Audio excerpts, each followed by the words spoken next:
Bonjour à tous, bienvenue dans notre chaîne NC la deuxième. Le titre d'aujourd'hui se portera sur la reproduction asexuée chez les végétaux. Voyons un reportage de nos confrères Salat Wed Mewatu.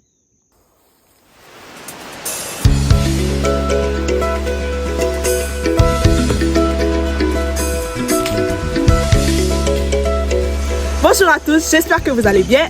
Aujourd'hui, on se retrouve pour une toute nouvelle vidéo sur Au cours de cette vidéo, nous tenterons de t'expliquer les modalités de la reproduction asexuée chez les plantes à travers différents exemples. Pour une première partie, nous verrons que chez les végétaux, un mécanisme est observé. La totipotence. Dans un deuxième temps, nous nous demanderons quels sont les avantages et inconvénients que possède la reproduction végétative. Pour finir, on se concentrera sur des éventuelles applications humaines pour ce mode de reproduction. Je vous laisse nous suivre et le découvrir par vous-même. Petit rappel, la reproduction asexuée chez les plantes est un processus qui permet à la plante de se multiplier sans l'intervention des gamètes mâles et femelles.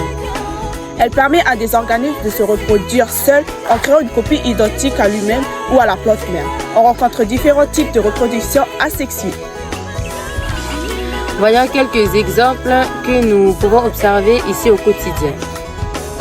Il existe plusieurs moyens, par bouturage, par rhizome, par tige rampante, avec bulbe pour les tubercules et aussi la greffe et le marcotage. En quoi consiste la totipotence chez les végétaux?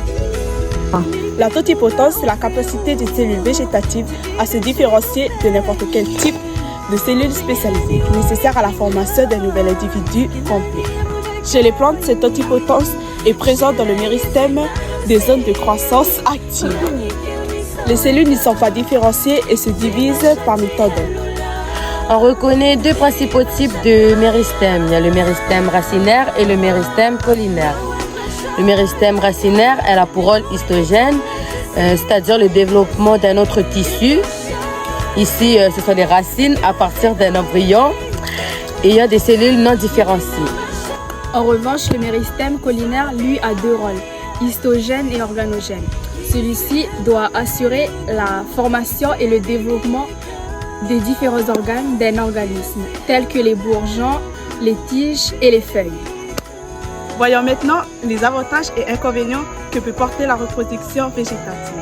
La multiplication végétative est un moyen efficace pour coloniser rapidement un milieu favorable. Elle permet d'obtenir plusieurs descendants à partir d'un seul et même individu. L'intervention des gamètes mâles et femelles pour une fécondation est donc inutile. Ces descendants sont parfaitement identiques à la plante mère. Ils forment un clone. La multiplication végétative assure donc la stabilité des caractères dans la descendance. On peut aussi augmenter la production des végétaux choisis pour leur qualité esthétique et gustative. Cependant, la colonisation se fait généralement dans le milieu proche de l'individu initial, tel que la variation de température ou bien l'apparition de maladies. En cas de maladie, tous les individus disparaîtront. Passons maintenant à la dernière étape de cette vidéo qui s'intitule « Les applications humaines potentielles pour ce mode de reproduction ». On utilise depuis longtemps la multiplication végétative naturelle des végétaux pour obtenir de nombreuses plantes en agriculture ou en horticulture, comme par exemple pommes de terre, ail, fraisiers, etc. Ou encore en floriculture comme l'iris, la tulipe, dahlia, etc. On retient alors que la reproduction asexuée chez les plantes, se caractérisant avec la totipotence des cellules végétales, offre un moyen efficace à la multiplication des différentes espèces. Si bien qu'elle présente des inconvénients et avantages pour une application humaine, la multiplication végétative joue un rôle crucial pour l'agriculture, tel que la plantation de divers aliments, mais aussi dans l'horticulture et la floriculture.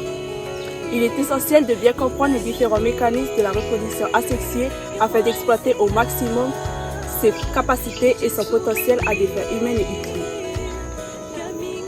Voilà, c'est la fin de notre reportage. Merci à nos confrères Salat Wed Mewatu et on se retrouve pour une prochaine édition sur NC la deuxième.